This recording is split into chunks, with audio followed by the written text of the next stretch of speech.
নমস্কার, আপনারা দেখছেন চলছে চলবে রণজিতের সঙ্গে। নিত্য নতুন প্রতিবেদন পেতে চোখ রাখুন আমার এই চ্যানেলে। আমাদের চ্যানেলটি যদি আপনাদের ভালো লাগে, আমরা যে কাজটা করছি যদি মনে হয় সমর্থনযোগ্য, তাহলে আমাদের চ্যানেলটিকে সাবস্ক্রাইব করে পাশে থাকবেন।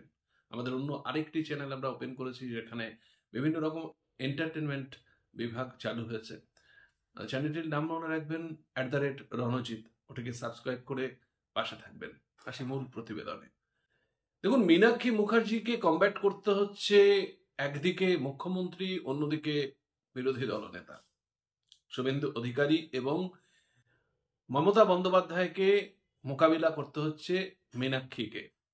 মীনাক্ষী যেইভাবে তার কাজটা শুরু করেছে, যে বডি ল্যাঙ্গুয়েজ, যে শরীরী ভাষা আমরা তার দেখতে পাচ্ছি এবং কথার সাথে কাজের এক অদ্ভুত মিল, আমরা কিন্তু মীনাক্ষীর মোটামুটি যে 50 দিন রাস্তায় ছিল এবং তারপরে ব্রিগেডের সমাবেশের জন্য যেভাবে সে প্রত্যেকটা মানুষের সাথে কানেক্ট করেছে এবং মানুষকে ব্রিগেডমুখী করেছে, এটা কিন্তু তার কাজ এবং কথা একেবারে মিলে যাওয়ার একটা প্রকৃষ্ট উদাহরণ।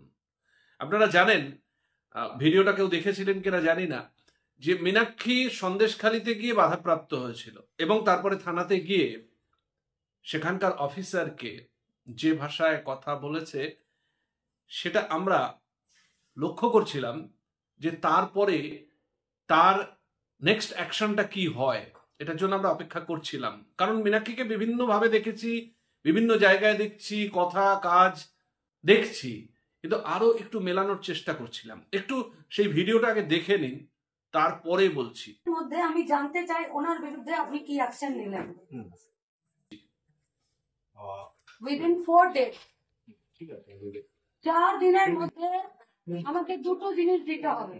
এক, ये रिसिप्ट वाला है ना आपके पास? वो रिसिप्ट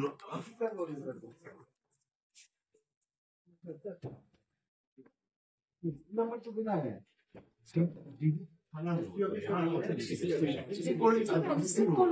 जो स्टैम्प দিয়ে দেন। 4 দিনের মধ্যে জানাতে হবে কোন অর্ডার বলে উনি আমাদেরকে আটকালেন।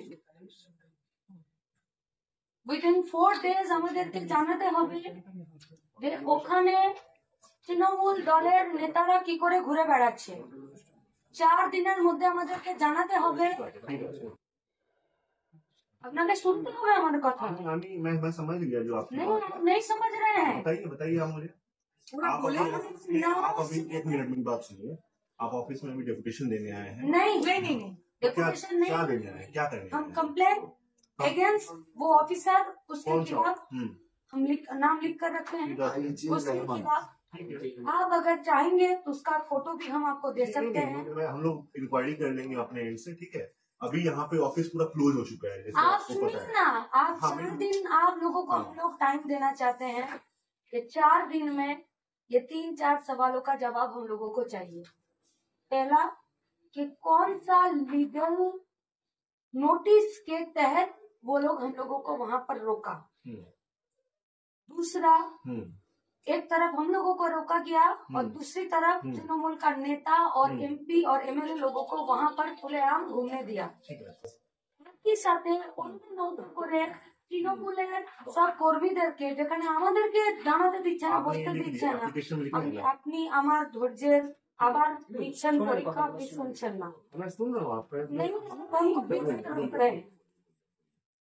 কি করে উনি করলেন, কি করে এক নৌকা গেল। আর আজকে ওখান থেকে আপনার এই অফিসে এবং ডিজি অফিসে, ডিজির কাছে ওখানকার মহিলারা ফিরে মেল করেছে। আমরা জানতে চাই তাদের বিরুদ্ধে আপনারা কি অ্যাকশন নিলেন, যাদের নাম করে ওরা আপনাদের কাছে আজকে এখানে মেল করে কমপ্লেন করেছে। আর ওদের উপরে যাতে যারাই কমপ্লেন করেছে তাদের যাতে হ্যারাসমেন্ট না করা হয়, তাদের উপর যাতে কোনো রকমের ভয় ভীতি আক্রমণ যাতে না হয়, যদি হয় তার জবাব আপনাকে দিতে হবে। সেই নিরাপত্তার দায়িত্ব আপনাকে অ্যান্সার করবেন। ঠিক আছে, ঠিক আছে, ঠিক আছে। 7 দিনের মধ্যে জমি ব্যবস্থা। তো আপনারা এই ভিডিওটা যেটা দেখলেন, শরীরী ভাষা নিশ্চিতভাবে আপনারা লক্ষ্য করেছেন মীনাক্ষীর যে মেজাজটা, এই মেজাজটাই পশ্চিমবঙ্গের প্রত্যেকটা প্রান্তে মোটামুটি সংক্রামিত হয়েছে। এবং এই সময়ে দাঁড়িয়ে আমরা বিভিন্ন জায়গাকার যে ছবি দেখছি, মানুষের সাথে কথা বলছি, আমি গ্রাউন্ড রিয়েলিটিতে, গ্রাউন্ড জিরোতে গিয়ে বিভিন্ন জায়গায় কথা বলছি, আপনারা একটা প্রতিবেদন দেখেছেন, এরপরে আরো প্রতিবেদন আপনাদের সামনে নিয়ে আসব। সেখানে একটা জিনিস স্পষ্ট, যে কর্মীদের মধ্যে, বিশেষ করে ছাত্র এবং যুবদের মধ্যে এই শরীরী ভাষাটা ইনজেক্টেড হয়েছে, যেটা মীনাক্ষী দেখালো। এবং মীনাক্ষী যেই স্বরে কথা বলল পুলিশ অফিসারের সাথে আজকে এসপি অফিস অভিযানে, সেই মেজাজটাই লক্ষ্য করা গেছে। আমি ইতিমধ্যেই আপনাদের সেই জনবিস্ফোরণের ছবি দেখিয়েছি, আমার অন্য আর একটা প্রতিবেদনে দেখিয়েছি যে সেখানকার টোটাল চিত্রটা কি। তো এটা মোটামুটি এখন পশ্চিমবঙ্গের বিভিন্ন প্রান্তে, শুধু বসিরহাট না বা সন্দেশখালী না, এটা পশ্চিমবঙ্গের বিভিন্ন জায়গায় এই শরীরী ভাষাটা আমরা লক্ষ্য করছি, যেটা ভীষণভাবে প্রয়োজন ছিল, অনেক দিন যেটা অভাব ছিল। আমরা সত্যি কথা বলতে বামেদের প্রথম সারির কোনো নেতাকে নেতৃত্ব দিয়ে সামনে দাঁড়িয়ে চোখে চোখ রেখে প্রশাসন বা এই শাসকের বিরুদ্ধে কথা বলার মতো কলিজা অনেকদিন দেখতে পাইনি, কিন্তু এই সময় দেখছি। এটা অস্বীকার করার কোনো রকম জায়গা নেই যে এই ভাষাটা যদি জারি থাকে, আগামী ভবিষ্যতে, অদূর ভবিষ্যতে অনেক কিছু পরিবর্তন দেখতে পাবেন।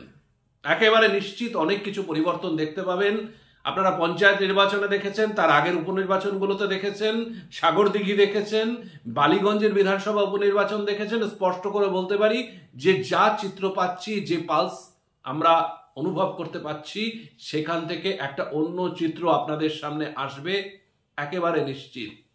আমি আগামীকাল লাইভে আসব একটি বিশেষ প্রতিবেদন নিয়ে, যে নরেন্দ্র দামোদর দাস মোদী নির্বাচনের দিন এখনো ঘোষণা হয়নি, পশ্চিমবঙ্গে কেন আসার প্রয়োজন হলো, এবং তড়িঘড়ি নির্বাচনের দিন ঘোষণা না হওয়ার আগে পশ্চিমবঙ্গের 20টা আসন সহ 195টি আসনে প্রার্থীপদ ঘোষণা করতে হলো কেন, এটা নিয়ে লাইভে আসবো। আপনারা সবাই যোগ দেবেন, এবং যদি আপনাদের কোনো প্রশ্ন থাকে সরাসরি টেক্সট করে জানাবেন।